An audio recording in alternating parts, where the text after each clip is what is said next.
Very good morning friends. आज अपन discuss करते हैं इंडियो एनालिसिस अपना 7 मई के लिए, राइट। सो अपने पास आज कुछ आर्टिकल्स रहेंगे। स्टार्ट करते हैं।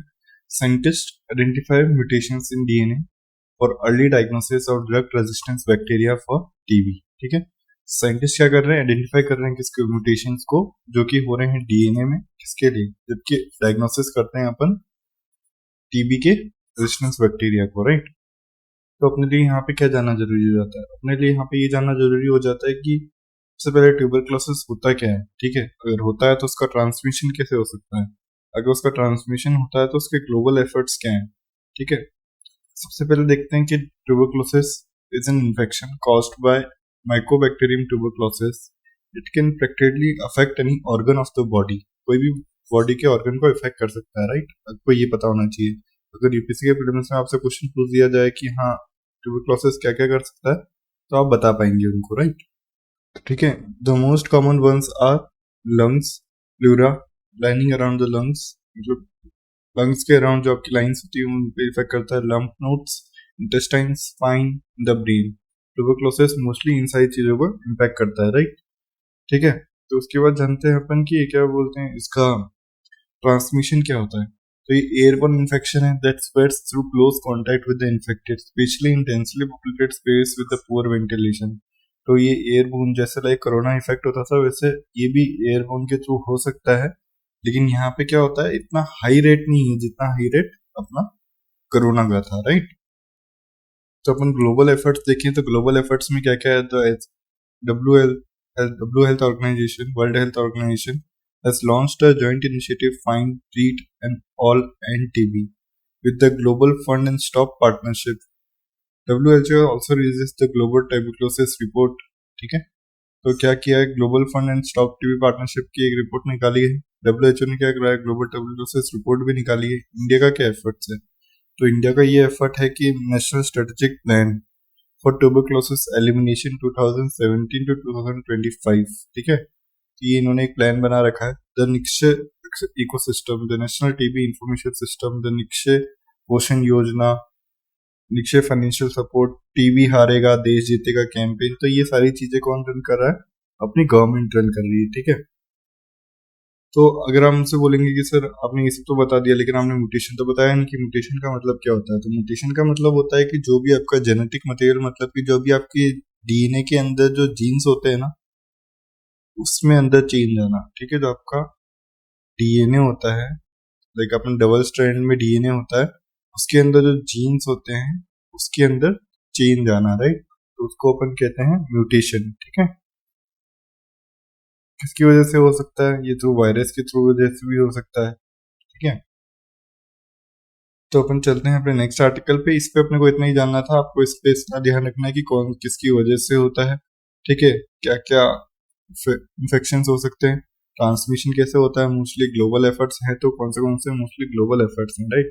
अगर आपको इतना भी ध्यान है ना तो आप इजीली सारी चीजें जो भी एग्जाम में आएगी आप आंसर आउट कर पाएंगे। ठीक है, तो मोस्टली आप कॉमन सिम्टम्स आपको मैंने यहाँ पे लिखे जाने चाहिए थे लेकिन मैं लिखे नहीं क्योंकि आपके एग्जाम में पूछे नहीं जाएंगे, क्योंकि शायद काफी बार chest pain, weakness, weight loss, ये सारी चीजें होती है लेकिन मतलब कि नहीं है क्योंकि आपको पूछा नहीं जाएगा, राइट। तो चलते हैं अपन अपने नेक्स्ट आर्टिकल पे। तो अपना नेक्स्ट आर्टिकल कहता है recent rain likely to expand cotton farming in the north. तो क्या बोल रही है government? Government has a target to cover 7 lakh hectares this summer in Haryana and 3 hectares in Punjab. Parts of Rajasthan could also switch from bean and pulses cultivation. Okay, तो क्या बोलना चाह रहे हैं ये लोग? कॉटन फार्मिंग को इंक्रीज करने की कोशिश की जा रही है, राइट। सो कॉटन फार्मिंग अपने लिए इंपॉर्टेंट कैसे हो जाती है, आप सर ये बताएं हमको। तो अपने लिए कॉटन फार्मिंग इसलिए इंपॉर्टेंट हो जाती है क्योंकि यूपीएससी प्रीलिम्स इस बार बार बार इससे क्वेश्चन पूछता है। हर साल कॉटन पे या मतलब शुगर केन पे या राइस पे ये सारे के सारे क्वेश्चन पूछ ही जाते हैं, राइट। तो ये सारे टॉपिक्स आपके लिए इंपॉर्टेंट हो जाते हैं। तो अपन देखते हैं कि थोड़ा सा कॉटन के बारे में देख लेते हैं कि कॉटन अपने लिए कैसे इंपॉर्टेंट है, या कॉटन के बारे में अपन कितना जानते हैं या अपने को कितना जानना चाहिए। तो कॉटन सबसे पहले तो खारिफ क्रॉप है जिसको कितने मंथ्स चाहिए होते हैं, 6 to 8 मंथ्स चाहिए होते हैं। किसके लिए? मेच्योर होने के लिए, मतलब ग्रो होने के लिए। ठीक है, अगर ड्रॉट रेजिस्टेंस है तो क्या? Resistance crop ideal for arid climate, occupies 2.1% of the world arable land and meets 27% of the world textile needs. तो आप देखिए कितना टेक्सटाइल नीड्स तो सिर्फ कॉटन की वजह से फुलफिल होता है, राइट। सो ये देखिए आप टेम्परेचर कितना है 21 डिग्री टू 30 डिग्री सेल्सियस। तो एग्जाम में कभी भी आपको इन सारे फैक्ट्स अगर क्वेश्चन पूछ लेना तो आप कंफ्यूज नहीं होने चाहिए कि हाँ मुझे इससे क्या पूछ लिया, right. So rainfall around 50 to 100 centimetre की रेनफॉल रहती है, ठीक है। Soil type well drain black cotton soil regur soil. Example soil of Deccan plateau. अगर आपको डेक्कन प्लेट्यू और ब्लैक कॉटन सॉइल के बारे में इंफॉर्मेशन है तो आप मुझे कमेंट सेक्शन में जरूर बताएं, ठीक है। इनके प्रोडक्ट्स क्या क्या बन सकते हैं, जैसे कि फाइबर हो गया, ऑयल हो गया, एनिमल फीड हो गया, ठीक है। टॉप कॉटन प्रोड्यूसिंग कंट्रीज कौन सी, India, China, USA. Top cotton producing states क्या इंडिया में, गुजरात, महाराष्ट्र, तेलंगाना, आंध्र प्रदेश, राजस्थान, ठीक है। सो हाइब्रिड कॉटन क्या होता है, ये सब तो अपन ने कुछ फैक्ट्स देख रहे हैं अपन जो अपने को काम आ सकते हैं अपने प्लेन्स में आंसर करने के लिए, ठीक है।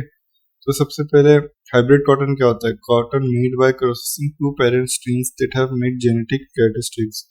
Hybrid are often spontaneously and randomly created in nature when open pollinated organs naturally cross pollinate with each other related varieties. Hybrid cotton क्या काफी चीजों को मिला के बनाया जाता है, राइट।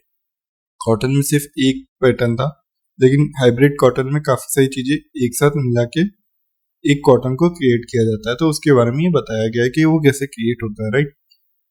अब अगर आपको समझना है तो आप इस वीडियो को वापस सुन सकते हैं या तो आप उसको वापस रीड आउट कर सकते हैं।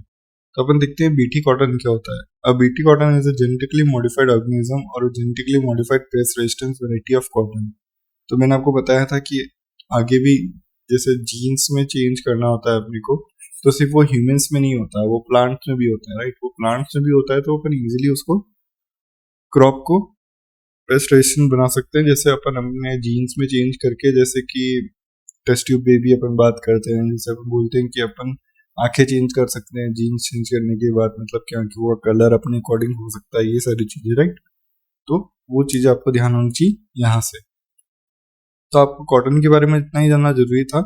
आप प्रीलिम्स के लिए इसको जरूर नजर में रखें क्योंकि ये हर साल पूछा जाएगा और आने वाले टाइम में इसकी क्रॉप प्रोडक्शन इंक्रीज होने वाली है, राइट। तो चलते हैं अपन अपने नेक्स्ट आर्टिकल पे। अपन ने सब पहले देखा फर्स्ट ट्यूबरक्लोसिस, उसके बाद देखा अपन ने सेकंड कॉटन की फार्मिंग में जिसको रेन की वजह से जो इम्प्रूव होने की कोशिश हो रही है, ठीक है। इसके बाद अपन देखते हैं कि इन्फ्लेशन क्या कहता है। Inflation above tolerance limit working to control it says finance minister. Cut in oil production of subdued monsoon have raised concerns, right. तो अपने यहाँ इन्फ्लेशन बढ़ रहा है, अपन इन्फ्लेशन को कंट्रोल करने के लिए क्या क्या कर सकते हैं अपने को वो देखना है, ठीक है। सबसे पहले देखते हैं इन्फ्लेशन होता क्या है फिर, ठीक है। तो आपको ये तो पता होना चाहिए कि हाँ चलो आप इन्फ्लेशन के बारे में बात कर रहे हो तो इन्फ्लेशन होता क्या है। तो inflation refers to a sustain increase in the general price level of goods and services in an economy over a period of time. It is the rise in the price of the most goods and services और daily और common use such as food, clothing, housing, recreation, transport and consume staples etcetera. जो भी इन सारे prices में rise हो रहा है ना तो उसको अपन बोलेंगे कि इन्फ्लेशन इंक्रीज हो रहा है अपने यहाँ, राइट। ठीक है, इन्फ्लेशन को मेजर कैसे करते हैं। Inflation measures the average price change in the basket of commodities and services over a period of time. मतलब कि जो पहले आपको सेम चीज कम रेट में मिलती थी लेकिन अब वही सेम चीज आपको क्या मिल रही है, ज्यादा रेट में मिल रही है। तो आप समझ जाएंगे कि कैसे हो रही है, right. The opposite and the rare fall in the price index of the basket of terms is called deflation. अगर वो डायरेक्ट इंप्रूव होते जा रहा है तो उसको इन्फ्लेशन कहेंगे, लेकिन वो डायरेक्ट नीचे ही आते जा रहा है तो उसको डिफ्लेशन कहेंगे, राइट। तो ये सारी चीजें अपन ने पढ़ी। अब सबसे पहले अपन इसका इम्पैक्ट देखते हैं कि अगर इन्फ्लेशन होता है तो इम्पैक्ट क्या होता है। सबसे पहले इम्पैक्ट होता है रेपो रेट में। रेपो रेट गवर्नमेंट को डिक्रीज करनी पड़ती है, इंक्रीज करनी पड़ती है, आप बताएं। रेपो रेट गवर्नमेंट को इंक्रीज करनी पड़ती है क्योंकि मार्केट से उनको पैसा लेना होता है। अगर हायर इंटरेस्ट रेट्स होगी तो लोग मार्केट में पैसा कम होगा, ठीक है। लोग मार्केट से बैंक से लोन नहीं उठाएंगे, ठीक है। तो रेपो रेट में इंक्रीज आता है, सीआरआर में इंक्रीज आता है, जिससे कि बैंक्स की जो रेशियो होती है उनको ज्यादा मेंटेन करनी पड़ती है तो मार्केट में ज्यादा पैसा दे नहीं पाते। अगर मार्केट में ज्यादा पैसा नहीं होगा तो सिंपल सी बात है कि मार्केट में पैसा खत्म होगा तो इन्फ्लेशन अपने आप डाउन होने की कोशिश करेगा, ठीक है। तो आप क्या क्या कर सकते हैं। फूड प्राइसेस में जो होर्डिंग होती है उसको मेंटेन कर सकते हैं, ठीक है। बफर स्टॉक्स बना सकते हैं अपने फूड से रिलेटेड, कि कभी भी अगर फूड को रिलेटेड कोई भी अगर इन्फ्लेशन से रिलेटेड मतलब लाइक कुछ भी आया तो आप उसको हैंडल आउट कर पाएंगे, राइट। ये तो फ्रेंड्स अपन ने देखा कि बफर स्टॉक्स कैसे हो सकते हैं, लाइक तो अपन ये देखते हैं कि तो हमने कुछ इफेक्ट्स देखे इसके कि मतलब लाइक रेपो रेट इंक्रीज करनी पड़ेगी, सीआरआर इंक्रीज होगा, ठीक है। उसके बाद अगर अपन उसको इम्प्रूव करना चाहेंगे तो अपने को फूड प्राइसेस को स्टेबल लाने के लिए बफर स्टॉक मेंटेन करना पड़ेगा, राइट। तो ये सारी चीजें हैं। फ्यूल को अगर अपन ड्यूटी लगाते हैं तो अपन वो कैसे लगाएंगे वो अपन देख सकते हैं, ठीक है। तो इसके मेजरमेंट करने के लिए सीपीआई बना है, डब्ल्यूपीआई बना है, ये सारी चीजें बनी है, ठीक है। जब भी ये अपन इकोनॉमिक्स का लेक्चर देखेंगे आने वाले टाइम में तो अपन इन सारी चीजों को डिस्कस करेंगे। सीपीआई क्या होता है, डब्ल्यूपीआई क्या होता है, इन्फ्लेशन के टाइप्स क्या होते हैं, क्रीपिंग इन्फ्लेशन क्या होता है, वॉकिंग इन्फ्लेशन क्या होता है। अगर आपको इकोनॉमिक्स के ऊपर वीडियो चाहिए तुरंत तो आप मुझे कमेंट सेक्शन में बता सकते हैं कि सर इन्फ्लेशन से रिलेटेड टॉपिक में आप जरूर एक वीडियो बनाए जो फुल इन्फ्लेशन के टॉपिक को डिस्कस करते हुए ही होगी, ठीक है। तो अपन ये देखते हैं कि इन्फ्लेशन अच्छा है या बुरा है। तो इन्फ्लेशन अच्छा है लेकिन एक लिमिट के अंदर हो तो बहुत अच्छा है, कि जैसे कि आरबीआई ने सेट कर रखी है 2 to 6% लिमिट, ठीक है। अगर इन्फ्लेशन इसके अंदर चलता है तो ठीक है, लेकिन अगर इसके नीचे या इसके ऊपर जाता है तो प्रॉब्लम क्रिएट हो सकती है, राइट। तो इसके नीचे ये बीच में रहेगा ठीक रहेगा, इसकी ये आगे पीछे जाएगा तो प्रॉब्लम होगा। अगर ज्यादा इन्फ्लेशन हो जाता है तो लोग चीजें परचेज ही नहीं कर पाएंगे, और ज्यादा नीचे आ जाता है तो लोग की प्रोडक्ट की प्राइसेस ग्रोथ नहीं होगी। अगर प्रोडक्ट प्राइसेस ग्रोथ नहीं होगी तो लोगों की वेजेस ग्रो नहीं होगी, राइट। तो वो एक विशियस साइकिल होती है जो सारी चीजों को इम्पैक्ट करने लग जाती है, राइट। तो ये था आज इन्फ्लेशन का टॉपिक। अपन देखते हैं इसके बाद नेक्स्ट टॉपिक क्या है अपना। तो अपना नेक्स्ट टॉपिक कहता है waste water study detects a large silent wave in Bengaluru, ठीक है। तो एक वेस्ट वाटर की स्टडी की गई थी, उससे ये पता लगाया गया कि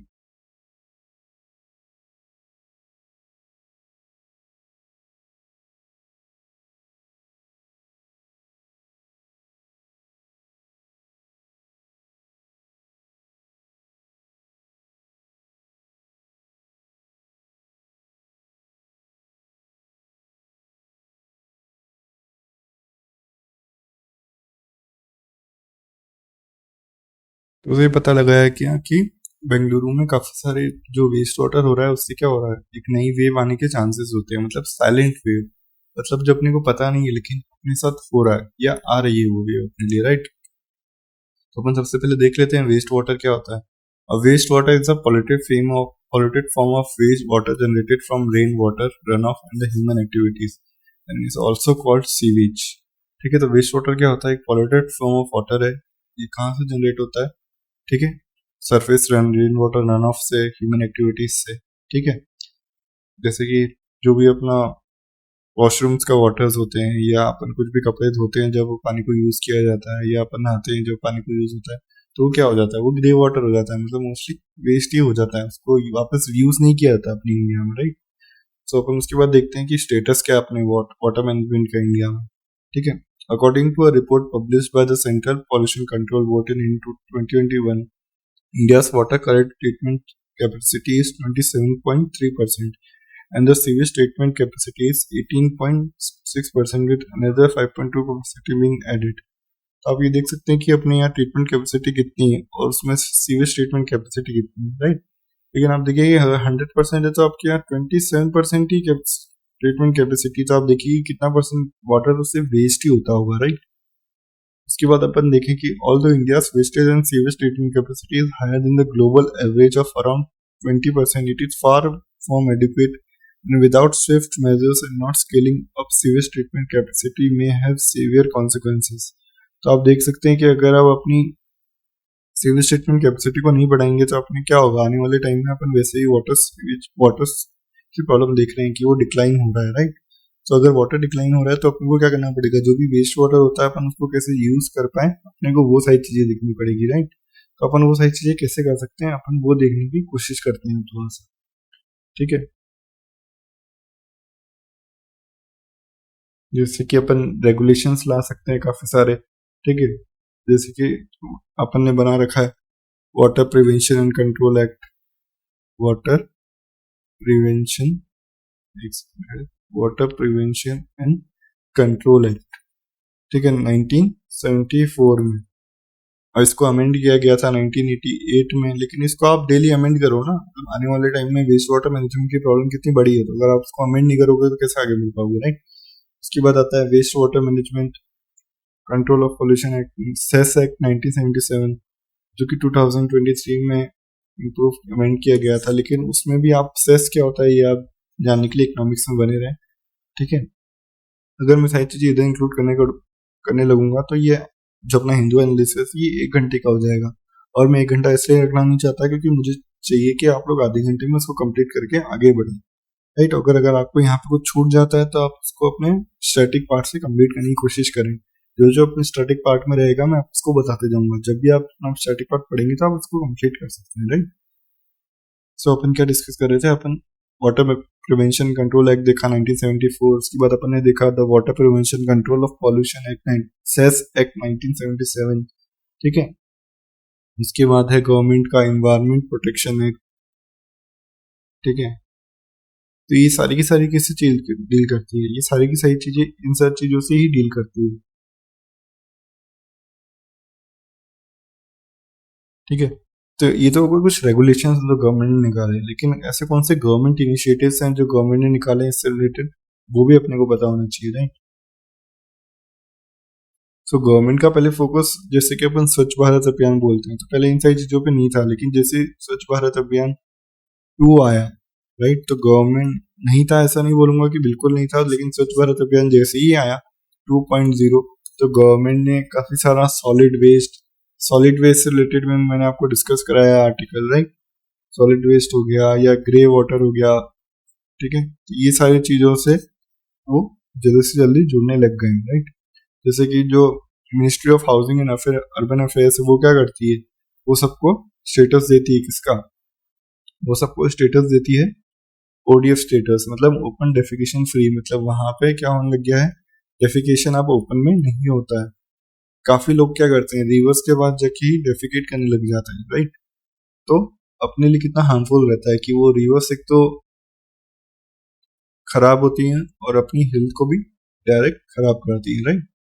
सो अब अपनी यहाँ प्रॉब्लम क्या है, वेस्ट वाटर मैनेजमेंट अगर इतना ही प्रॉब्लम इशू है, इतनी ही वेव की तरह काम करता है, तो अपने यहाँ पक्का श्योर एंड शॉर्ट कोई इशू होगा जब भी इसको हायर लेवल पे देखा जाता है, राइट।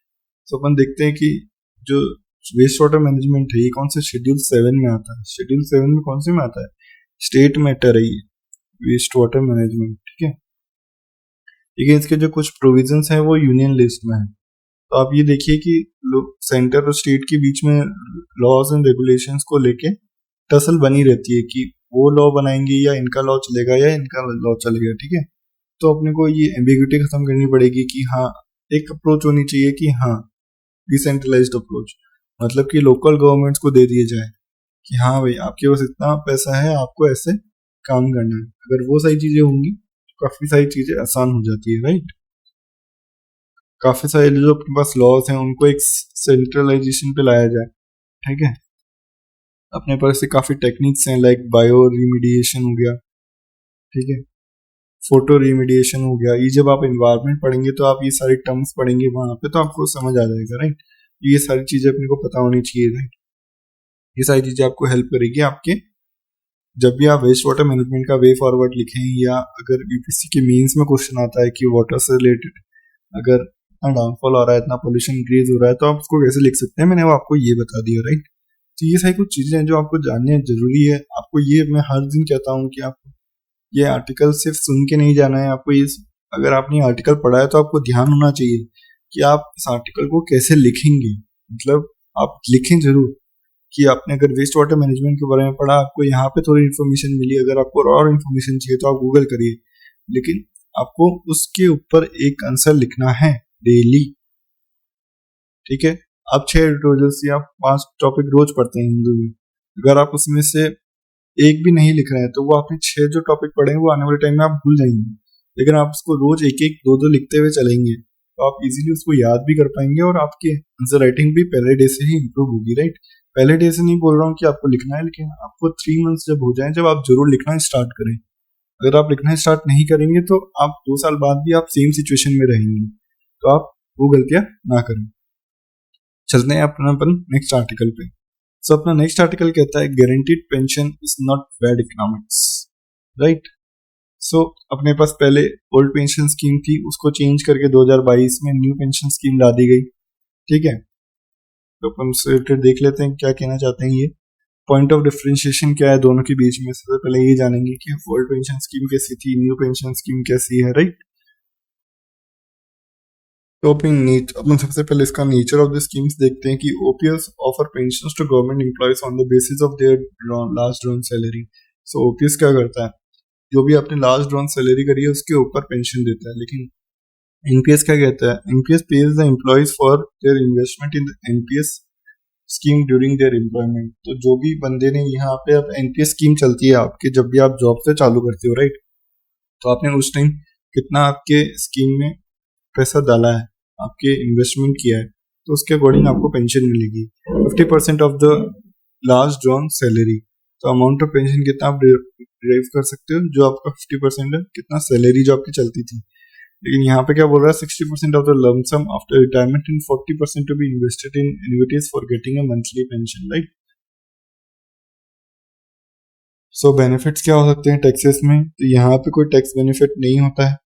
लेकिन यहाँ पे क्या होता है, the employee can claim tax deduction of 1.5 lakh under section 80C of the income tax up to 50,000 on other investment under 80CCD। यहाँ पे दिखते हैं कि टैक्स ऑन पेंशन कैसे लगता था, तो कोई भी टैक्स नहीं लगता था। लेकिन यहाँ पे क्या हो रहा है, 60% of the NPC corpus is tax free while the remaining 40% is taxable, right. So option of investment क्या है, कोई भी ऑप्शन था इन्वेस्टमेंट का, लेकिन यहाँ पे 2 चॉइसेस हैं आपके पास, एक्टिव है, एक ऑटोमेटिक है। यहाँ पे कौन एम्प्लॉय अवेल कर सकता था, यहाँ पे सिर्फ गवर्नमेंट एम्प्लॉय अवेल कर सकते थे। लेकिन यहाँ पे नेशनल पेंशन स्कीम में कौन कौन एम्प्लॉय कर सकता है, कोई भी सिटीजन ऑफ इंडिया, कहाँ से कहाँ तक, बिटवीन 18 to 65 ईयर्स, राइट। तो switching schemes, OPS schemes can be switch to the NPS. जो भी ओपीएस से एनपीएस की ओर जाना चाह सकता है वो जा सकता है, उसको कोई रोकेगा नहीं।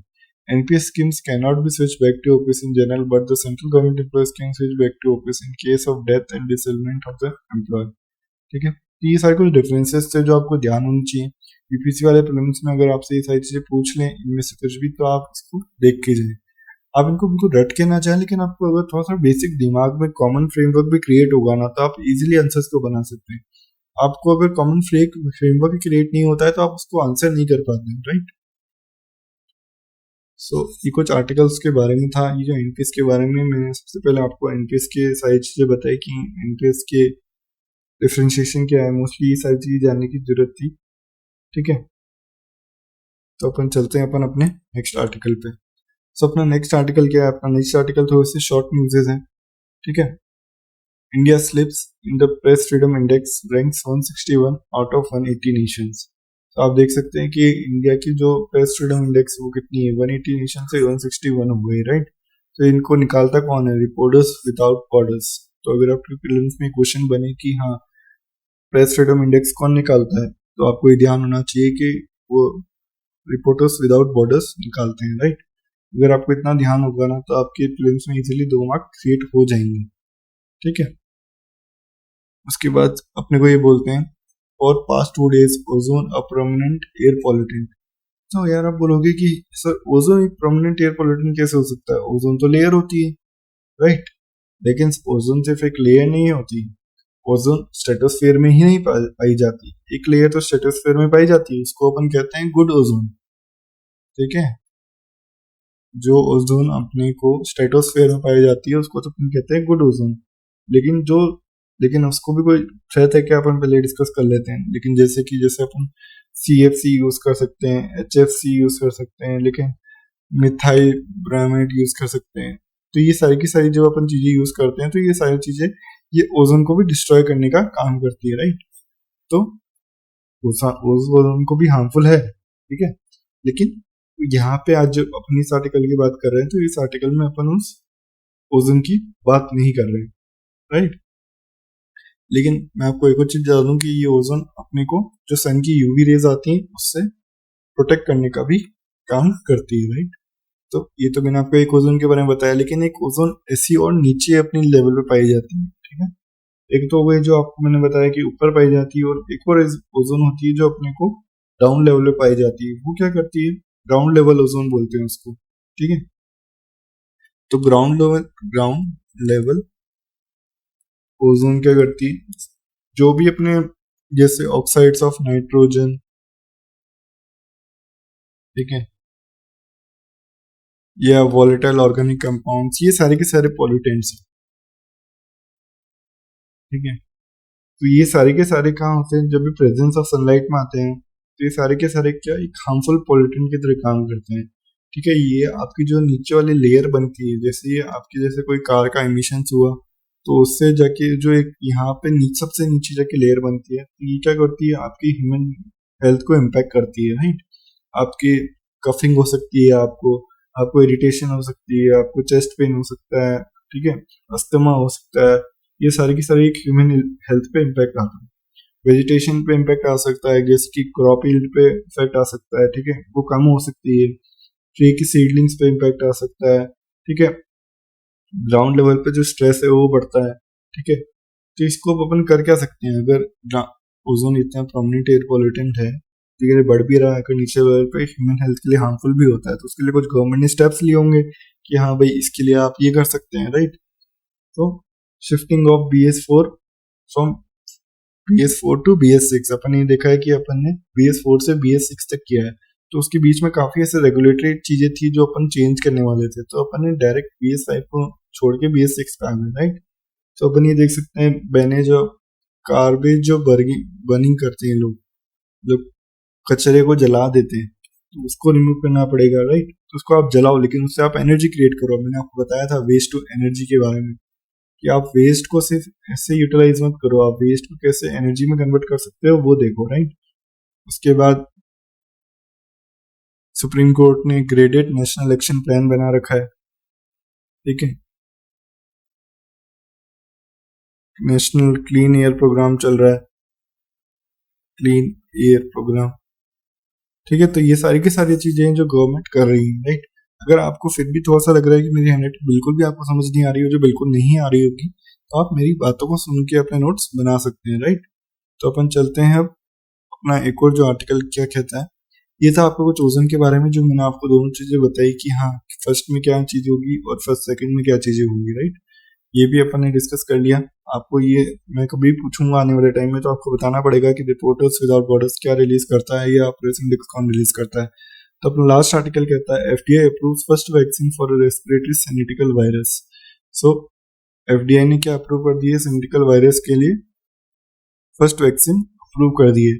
तो आपको सिर्फ यहाँ पे इतना ध्यान होना चाहिए, वायरस क्या होता है, वैक्सीन क्या होती है, राइट। सिनेटिकल वायरस क्या है, कुछ स्पेशल है क्या इसके अंदर, ठीक है। आने वाले टाइम में इसके ऊपर पूरा का पूरा एडिटोरियल आएगा, तो मैं उसको इसमें कवर करने की कोशिश करूंगा। तो ये थे कुछ अपने आज के एडिटोरियल्स। अगर आपको इसकी PDF चाहिए तो आप टेलीग्राम चैनल से लिंक कर सकते हैं, आप इंस्टाग्राम पे भी जरूर जुड़े, वहां पे डेली आपके लिए कोट्स वगैरह और काफी सारी नई चीजें आती हैं, ठीक है। तो मिलते हैं और एडिटोरियल्स के साथ।